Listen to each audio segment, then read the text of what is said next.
লেগেছে মনে রং লেগেছে টুনি নাকি সিনেমার নায়িকা হয়েছে রং লেগেছে টুনির রং লেগেছে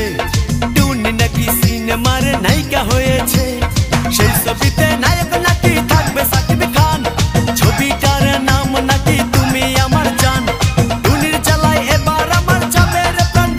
প্রাণ রং লেগেছে মনে রং লেগেছে